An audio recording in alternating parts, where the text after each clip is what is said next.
which has been going on for almost 9 months now, the thing that was going to go on for just 3 days, according to a press release from the Russian government, just 3 days into the war when they said it was all over. So talk about mission accomplished being proclaimed prematurely. But anyway, just yesterday, being the 18th of November 2022, Russia publicly proposed a truce to the Ukrainians, a brief truce, they said. Now, why would they do that if they felt they're on the roll? Now, the only sort of optimistic reason from a Russian perspective of proposing a truce is then you think you can, as a security, and renege on that truce and attack them when they're not anticipating it. It's just a kind of low-down, dirty trick that I'm afraid Russia always engages in. I mean, obviously they're good and honest Russians, but there are plenty of not, and the Russian government is extraordinarily, exceptionally mendacious. Look at the massive scale cheating in the Olympics. Russians are, what is it, 2% of the world's population? But something like 25% of those found to have cheated in the Olympics with doping. And it's all a state-organized scheme. Must have been going on for decades.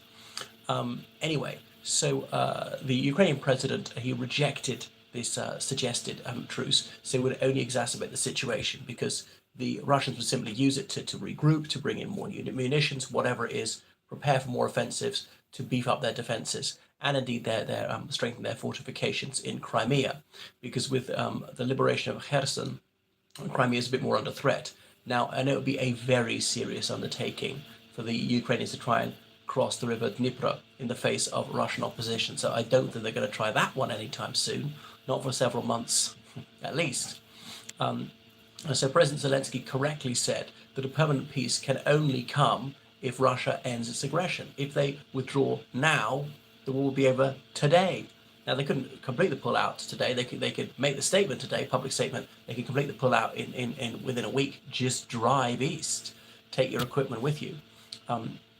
Anyway, so the United States said, well, it's up to Ukraine to decide whether they wish to open negotiations with Russia, but the Ukrainians are not having any sort of parley. Now, the chairman of the Joint Chiefs of Staff, that's the head of the US military, is General Mark Milley.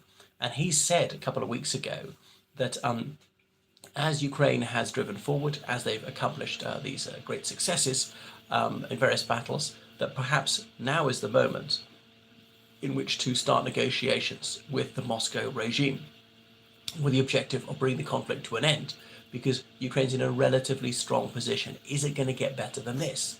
Milley said something perhaps rather unhelpful. He said that it's improbable that the Ukrainians will be able to drive all the Russian forces out in the foreseeable future. And I concur with him, but doesn't that rather dampen Ukrainian morale? And presume that's a bit of a fillip to Russian morale when things are going badly for them, that even the head of the US military says that Ukraine can't win in the short term. Anyway, so, but is Russia losing? Why else would they propose this truce? As I say, there's a possibility they're preparing some dirty trick. But you know, they sent all those conscripts, whether they supposedly drafted 460,000, it's doubtful they got that many. And about 3 times that number of Russians have left the country, applying for citizenship in Armenia, Kyrgyzstan. It's been a big boost to the economy of these countries. Armenia's economy is going to grow 13%, about the highest in the world, from Russians moving in there. Those Russians who become Armenian citizens, they could, of course, be drafted into the Armenian army to fight against Azerbaijan, but that's not such a ferocious conflict, such a large-scale conflict as the Russo-Ukrainian conflict, and that's not simply because of the size of the populations involved. You know, 3 million Armenians versus 10 million Azerbaijanis. So Russia can continue to sustain this war, can afford to, for about a year and a half. Then they're going to run out of money. Their economy's contracting. Now, I've seen estimates about 4% this year, but I think it's rather considerably higher than that. Their interest rate is high, not that horrendously high, only about 80%, only about 8%. So I don't think Russia is losing it, but they're not exactly winning either. They control maybe 15% of Ukrainian territory. Now, some of that, but they've held for 8 years. And the positions in Russia are the real hawks who want to fight to the finish, who think that Russia should use nuclear weapons already. And then they're the sort of moderates in Russia who say, well, can we just end the conflict now, a frozen conflict, and just keep what we've got, not advance from where we are now? But virtually nobody's saying let's hand back the territory we stole in 2014. I mean, all but the most liberal and dovish people want to retain Crimea, which was seized in 2014. Not so much Donetsk and Luhansk, saying, "Oh, Russian Crimea." Okay, it was part of Russia, but only for about 200 years. And before that, it's passed through various hands. An independent Tatar country, part of the Ottoman Empire. It's been Greek, part of the Byzantine Empire. The Roman Empire, as in the Western Roman Empire, had it, and so on. So it's as preposterous to say that because for a fairly brief slice of time it was Russian, that it ought to belong to the Russian Federation now. So Russia, they're not exactly running out of men. The Ukrainians have suffered quite high casualties as well. And the Russian economy is obviously suffering, but they can sustain this war for quite some time to come. They've expended that will cause civilian morale to collapse, and it doesn't. But it doesn't seem to have broken morale, even if it's lowered it.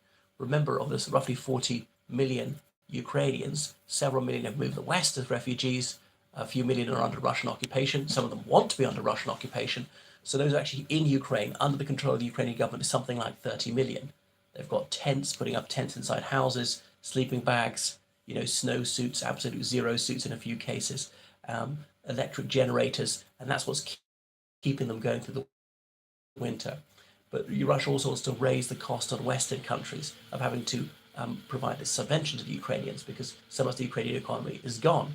And that Black Sea Grain Initiative, where Ukraine can export grain, cooking oil, other foodstuffs via the Black Sea, is obviously earning some vital foreign exchange for the Ukrainians. Apart from that, they can't manufacture much or export much. So Russia wants to lower the will of Western countries to pick up the tab, the Ukrainians. And there's already a sign that some Western politicians are fed up of signing these checks.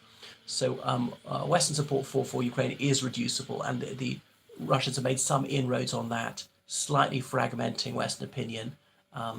So it'll fray a bit of just how far people are willing to support Ukraine, just how much money they're willing to pay.